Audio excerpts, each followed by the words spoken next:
지도를 펼칠 때 보통은 여행지를 떠올리며 설레곤 하죠. 하지만 노련한 송구사는 그 안에서 사냥꾼의 눈으로 권력의 흐름을 읽습니다. 지금 언론이 떠드는 트럼프의 그린란드 매입설을 보고 코웃음을 치고 계신가요? 만약 그렇다면 당신은 지금 지구 반대편에서 벌어지는 가장 정교한 지정학적 도박을 놓치고 있는 겁니다. 이건 단순히 땅덩어리를 사고 파는 문제가 아닙니다. 북극의 얼음이 녹으면서 열리는 황금 항로와 그 아래 숨겨진 자원, 그리고 중국의 야욕을 봉쇄할 마지막 방어선이 바로 그곳이기 때문이죠. 당신의 자산 가치와 자녀들의 미래 안보가 이 얼어붙은 땅 하나에 달려있다면 믿으시겠습니까? 오늘 저는 그 누구도 가르쳐주지 않았던 냉혹한 현실의 이면을 낱낱이 파헤쳐보려 합니다. 베네수엘라 하늘에서 중국산 웨이더를 순식간에 먹통으로 만든 미국의 외대인 고문급 기술력 이야기까지 듣고 나면 아마 세상이 다르게 보이실 겁니다. 이제껏 우리가 믿어왔던 낡은 질서의 시대는 끝났습니다. 사회생활 10년 넘게 하며 산전수전 다 겪은 우리 세대에게 평화는 거저 주어지는 게 아니라는 건 상식이죠. 어제의 동맹이 오늘의 적이 되고 믿었던 이웃이 등에 칼을 꽂는 게 지금의 국제정세입니다. 캐나다가 중국의 동보다리에 흔들리고 영국이 안방을 내어주는 사이 미국은 조용히 북극의 심장을 겨냥하고 있습니다. 왜 하필 지금일까요? 왜 트럼프는 욕을 먹으면서도 그린란드라는 카드에 집착하는 걸까요? 이 질문에 대한 답을 모른다면 당신의 소중한 노후 대책도 모래성처럼 무너질 수 있습니다.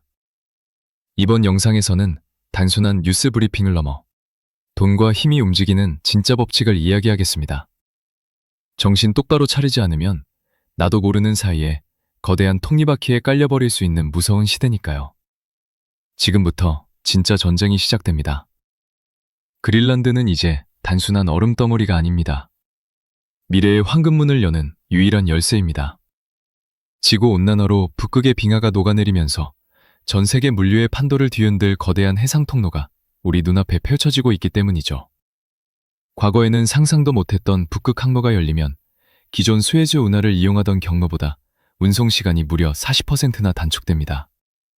시간이 곧 돈인 비즈니스 세계에서 이 정도의 효율성은 시장의 질서를 단숨에 파괴할 만큼 강력한 무기가 됩니다. 중국은 이 기회를 절대 놓칠 리가 없습니다. 해안선 하나 걸치지 않은 나라가 스스로를 북극 근접 국가라고 부르며 파렴치하게 발을 들이밀고 있는 이유가 무엇이겠습니까? 그들은 과학연구라는 가면을 쓰고 북극해 깊숙이 잠수함 전력을 배치하고 자원 채굴권을 선점하려는 야욕을 노골적으로 드러내고 있습니다. 러시아 역시 이미 수십 척의 원자력 파쇄선을 앞세워 북극해를 자신들의 앞마당으로 만들려 혈안이 되어 있습니다. 만약 우리가 이들의 움직임을 방치한다면 미래의 해상 패권은 영원히 독재 정권들의 손으로 넘어갈 수밖에 없습니다. 미국이 그린란드에 집착하는 건 단순한 부동산 쇼핑이 아닙니다. 이건 적대 세력의 숨통을 조이고 자유진영의 생존권을 확보하려는 절박한 방어 전략입니다. 그린란드는 북미 대륙을 지키는 거대한 방패이자 적의 미사일 도발을 가장 먼저 감지하는 눈의 역할을 수행합니다. 이곳을 잃는다는 것은 안방문을 열어주고 도둑이 들어오길 기다리는 것과 다름없는 자살 행위입니다. 트럼프가 이 땅을 사겠다고 공언한 시점은 우연이 아니라 북극의 얼음이 가장 빠르게 녹아내리며 위기가 현실로 닥친 바로 지금입니다. 실제로 북극 항로가 본격적으로 가동되면 한국이나 일본 같은 제조 강국들은 운송비 절감이라는 막대한 이득을 얻겠지만 그 길목을 누가 통제하느냐에 따라 국가의 운명이 갈릴 것입니다. 만약 중국이 그 통행권을 쥐게 된다면 우리는 매 순간 그들의 눈치를 보며 비싼 통행료를 내야 할지도 모릅니다. 그런 끔찍한 미래를 막기 위해 미국은 지금 가장 공격적인 방식으로 판을 짜고 있는 겁니다. 눈앞의 평화에 취해 이 거대한 변화를 읽지 못한다면 우리는 결국 역사의 뒤안길로 사라지게 될 것입니다. 하지만 트럼프의 이런 행동이 갑자기 튀어나온 돌발 행동이라고 생각하신다면 큰 오산입니다. 미국은 이미 100년 전에도 비슷한 방식으로 세상을 놀라게 한 적이 있으니까요. 역사는 반복됩니다. 인간의 어리석음도 마찬가지죠. 150년 전 미국에서도 지금과 똑같은 소동이 있었습니다.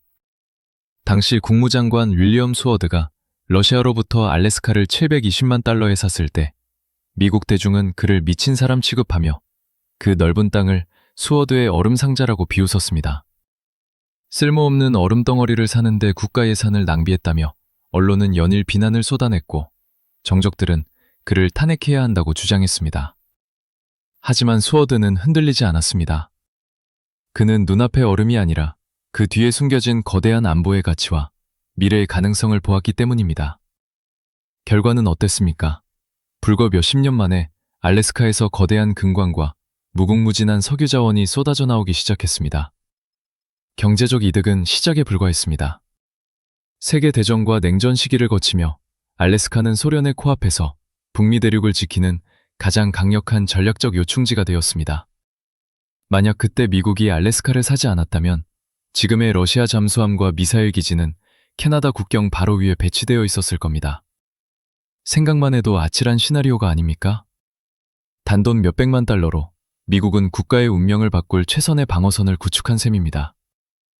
오늘날의 그린란드는 정확히 150년 전의 알래스카와 같은 처지에 놓여 있습니다. 덴마크라는 나라가 법적인 주권을 가지고는 있지만 그 거대한 땅과 해안선을 지켜낼 군사적 능력은 턱없이 부족합니다. 최근 덴마크 정부가 무인기와 전투기를 추가로 도입하며 뒤늦게 대응에 나섰지만 거대 강대국들의 야욕을 막아내기엔 역부족인 것이 현실입니다. 중국은 자본력을 앞세워 그린란드의 공항과 항만을 장악하려 들고 러시아는 핵잠수함을 동원해 북극해의 주도권을 가로채려 하고 있습니다. 이런 상황에서 미국이 팔을 걷어붙이고 나선 것은 선택이 아닌 생존을 위한 필수적인 조치입니다. 수어드의 안목이 오늘날 미국의 패권을 만들었듯이 트럼프의 그린란드 전략 역시 미래 세대를 위한 결단으로 기록될 가능성이 큽니다. 비웃음은 잠깐이지만 실리는 영원합니다. 우리 같은 사회인들도 인생을 살다 보면 주변의 반대를 무릅쓰고 결단을 내려야 할 때가 있지 않습니까? 진짜 기회는 남들이 쓰레기라고 부르는 곳에 숨어 있는 법입니다. 하지만 이런 미국의 거대한 전략을 방해하는 세력은 외부가 아닌 내부에도 존재합니다. 특히나 입으로는 정의를 외치며 뒤로는 중국의 손을 잡는 이른바 진보 정권들의 이중성이야말로 가장 큰 걸림돌입니다. 세상이 참 묘하게 돌아갑니다. 수십 년을 함께해온 동맹들이 약속이라도 한 듯 중국의 품으로 달려가고 있으니까요. 캐나다의 트리도나 영국의 스타머 같은 좌파 정권들이 들어서면서 이 현상은 더욱 노골적으로 변했습니다. 그들은 이것을 실용 외교라고 포장하지만 냉정하게 말하면 이건 동맹에 대한 명백한 배신입니다. 눈앞의 짧은 이익을 챙기기 위해 대대손손 지켜온 가치를 헌신짝처럼 내버리는 행태를 우리는 지금 목격하고 있습니다. 특히 우리 한국인들에게는 아주 뼈아픈 기억이 하나 있죠. 바로 롯데그룹의 사례입니다. 롯데는 국가 안보를 위해 성주 골프장을 사드 기지로 제공했다가 중국으로부터 생산할 수 없는 보복을 당했습니다. 중국 내 수백 개의 마트가 강제로 문을 닫고 수조 원의 손실을 입었지만 정작 그들이 얻은 것은 무엇이었습니까? 중국은 결코 호의를 호의로 갚지 않습니다. 오히려 고개를 숙이면 숙일수록 더 가혹하게 목줄을 죄어오는 것이 그들의 본성입니다. 그런데도 지금 캐나다나 영국의 지도자들은 자신들이라면 다를 것이라는 위험한 착각에 빠져 있습니다. 진보 정권들의 가장 큰 문제는 국제정치를 가치가 아닌 단순한 거래로 본다는 점입니다. 그들은 미국이 주도하는 질서가 지겹다며 새로운 다극화 시대를 외칩니다. 하지만 그들이 말하는 그 새로운 질서라는 것이 결국 공산당의 감시와 통제 아래 놓이는 것이라면 과연 누가 그 길을 가고 싶겠습니까? 호주는 정권이 바뀌자마자 와인과 소고기 수출을 재개해준다는 중국의 유혹에 넘어가 빗장을 풀었습니다. 영국은 런던 한복판에 중국의 거대 정보 거점을 세우도록 허락하며 안보의 핵심을 통째로 내주려 하고 있습니다. 이것은 단순히 무역을 늘리는 문제가 아닙니다. 한번 중국의 경제 그물망에 깊숙이 걸려대면 그 다음부터는 정치적 주권도 안보도 그들의 소나귀에 놀아나게 됩니다. 사냥꾼에게 먹이를 받아먹는 짐승은 결국 그 사냥꾼의 식탁 위에 오를 운명이라는 것을 왜 모르는 걸까요? 미국이라는 든든한 우산이 사라진 뒤에 닥칠 그 서늘한 현실을 그들은 결코 감당할 준비가 되어 있지 않습니다. 특히 캐나다가 저지른 어처구니 없는 실수는 이 배신의 대가가 얼마나 처참할지를 똑똑히 보여주는 사례입니다.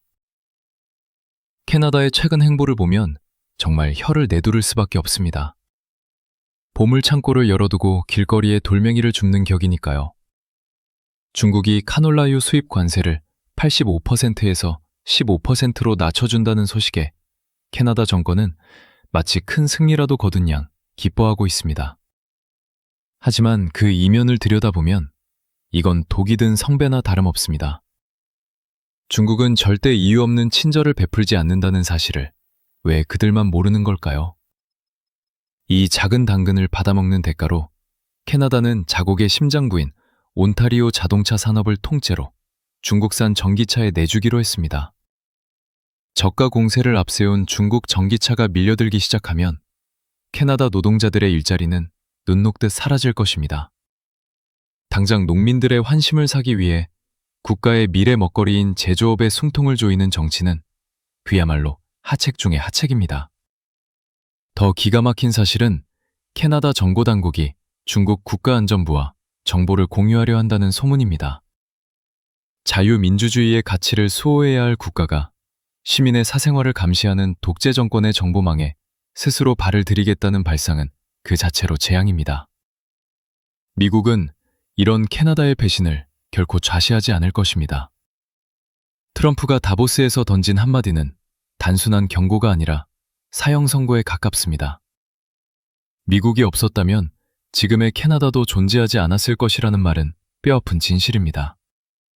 캐나다 전체 수출의 75%가 미국으로 향하는데 고작 4%도 안 되는 중국 시장을 위해 동맹을 저버리는 행위가 과연 제정신일까요? 미국이 북미 자유무역 협정을 재검토하며 관세 장벽을 높이는 순간 캐나다 경제는 단 하룻밤 사이에 무너질 수도 있습니다. 이것은 단순히 무역의 문제가 아니라 신뢰의 문제입니다. 세상에 공짜 정심은 없다는 진리를 우리 같은 사회인들은 이미 뼈저리게 알고 있습니다. 달콤한 유혹에 속아 진짜 가족을 배신한 대가는 결국 스스로 감당해야 할 몫이겠죠? 캐나다가 중국의 늪에 빠져 허우적거리는 동안 영국 역시 비슷한 함정에 발을 들이고 있습니다. 런던 한복판에서 벌어지는 기막힌 사건은 유럽 안보의 근간을 뒤흔도 있습니다. 대영 제국의 심장, 런던에 중국의 거대 요새가 들어섭니다. 그것도 영국 왕실의 역사가 깃든 로열 민트코트 부지에 말이죠. 이 계획을 승인한 스타머 총리의 결정은 단순한 외교적 배려를 넘어 서구 정보 공동체의 능과 비를 스스로 가리는 위험천만한 도박입니다. 이 부지가 왜 문제인지 아십니까? 이곳은 영국의 초민감 해저 통신 케이블이 지나가는 전략적 급소와 맞닿아 있습니다.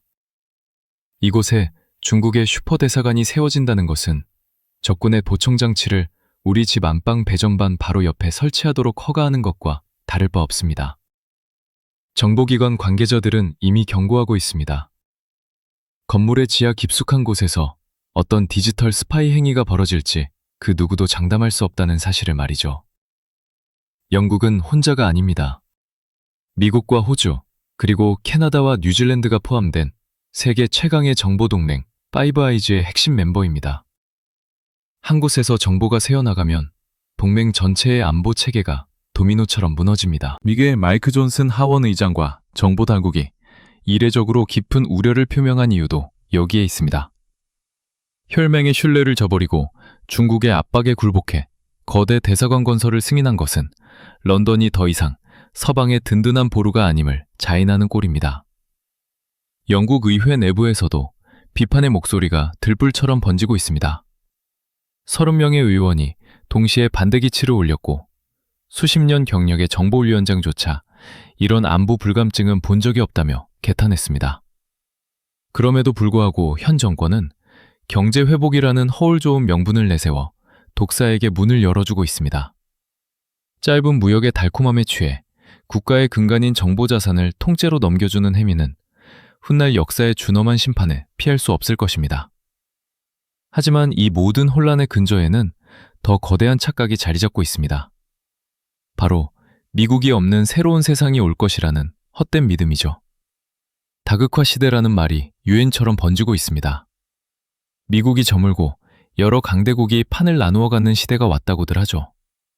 하지만 이건 냉혹한 현실을 외면한 철저한 환상에 불과합니다. 미국이 설계하고 보증한 판 위에서 놀면서 주인을 바꾸겠다는 생각은 그야말로 앞뒤가 맞지 않는 어불성설이기 때문입니다. 작년 미국 GDP가 29조 달러를 돌파하며 전 세계 경제의 4분의 1을 차지했다는 사실은 단순한 통계 그 이상의 의미를 갖습니다. 우리의 자부심인 삼성전자나 SK하이닉스를 한번 보십시오. 이 기업들이 세계 최고의 반도체를 만든다고 하지만 그 공장의 심장부는 누가 장악하고 있습니까? 어플라이드 머티어리얼즈나 램리서치 같은 미국 기업들의 원천 기술과 장비가 없으면 우리 반도체 라인은 단 하루도 돌아갈 수 없습니다. 네덜란드의 ASML이 만드는 노건 장비조차 미국의 핵심 특허와 허락 없이는 중국 땅을 밟지 못하는 것이 지금의 현실입니다. 이것이 바로 미국이 쥐고 있는 보이지 않는 기술 패권의 실체입니다. 중국이 아무리 막대한 자본을 쏟아부어 추격한다고 해도 핵심 설계 자산과 제조 장비에서 배제되는 순간 그들의 도약은 멈출 수밖에 없습니다. 중국은 세계 무역기구에 가입한 이후로 단 한 번도 공정한 게임의 법칙을 지킨 적이 없습니다. 자국 기업에 막대한 보조금을 퍼주고 남의 기술을 강제로 빼앗으며 시장을 교란해온 무법자가 과연 새로운 질서의 주인이 될 자격이 있겠습니까? 자유민주주의와 투명한 시장경제라는 가치를 지키는 힘은 여전히 미국이라는 거대한 축에서 나옵니다. 캐나다나 영국이 꿈꾸는 새로운 질서라는 것은 결국 독재 정권의 통제 아래 놓이는 서글픈 미래일 뿐입니다. 경제는 결코 거짓말을 하지 않습니다. 수출의 67%를 미국에 의존하는 캐나다가 중국이라는 썩은 동아줄을 잡으려는 건 스스로 파멸을 선택하는 행위나 다름없습니다. 미국은 이제 말로만 경고하는 단계를 넘어섰습니다. 그들은 자신들의 질서에 도전하는 자들에게 그들이 가진 가장 강력하고도 은밀한 힘을 보여주기 시작했습니다. 베네수엘라 하늘에서 벌어진 그 기막힌 사건은 전 세계 독재자들의 간담을 서늘하게 만들기에 충분했습니다. 전쟁의 패러다임이 바뀌었습니다. 이제는 더 이상 누가 더 많은 미사일을 가졌느냐의 싸움이 아닙니다. 상대의 눈을 순식간에 멀게 하고 귀를 닫아버리는 압도적인 기술 격차가 승패를 결정짓는 시대입니다. 최근 다보스 포럼에서 트럼프가 흘린 베네수엘라 마두로 체포작전의 전말은 전 세계 군사 전문가들을 경악하게 만들기에 충분했습니다. 러시아와 중국이 자랑하던 최첨단 방공 시스템이 종이 호랑이로 전락하는 데는 단 30초면 충분했습니다. 미국이 투입한 비밀 무기는 기존의 전자전 개념을 완전히 초월한 것이었습니다. 마두로를 비호하던 레이더망이 갑자기 먹통이 된 30초 동안 그들은 자신들의 머리 위로 무엇이 지나가는지조차 알지 못했습니다. 미군 특수부대가 침투해 작전을 완수하고 빠져나오는 순간까지도 적들의 방공 시스템은 침묵을 지켰습니다. 이것은 단순히 뛰어난 무기를 가졌다는 뜻이 아니라 상대의 모든 방어 체계를 무용지물로 만들 수 있는 절대적인 지배력을 의미합니다. 중국과 러시아는 큰 충격에 빠졌습니다. 자신들의 기술력이 미국을 턱 밑까지 추격했다고 믿었겠지만 현실은 여전히 수십 년의 격차가 존재한다는 사실이 증명되었기 때문입니다. 레이더 화면이 하얗게 변해버린 그 짧은 시간 동안 독재 정권의 지도자들은 말할 수 없는 공포를 느꼈을 겁니다. 자신들이 구축한 철옹성이 사실은 언제든 무너질 수 있는 모래성이라는 것을 깨달았을 테니까요. 기술적 우위가 가져다주는 이 냉혹한 현실은 국제정치에서 누구의 손을 잡아야 하는지를 다시 한번 명확하게 보여줍니다. 우리 같은 사회인들도 잘 알지 않습니까? 압도적인 실력 차이는 노력이 아니라 경외심을 불러일으킵니다.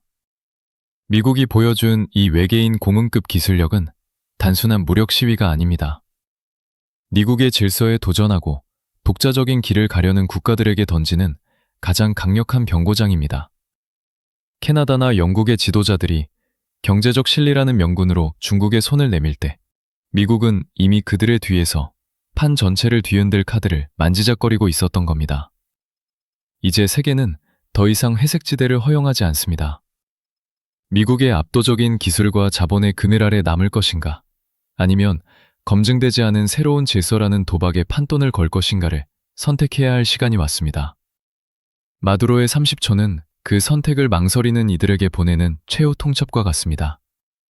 죽느냐 사느냐의 갈림길에서 정답은 이미 정해져 있는지도 모릅니다.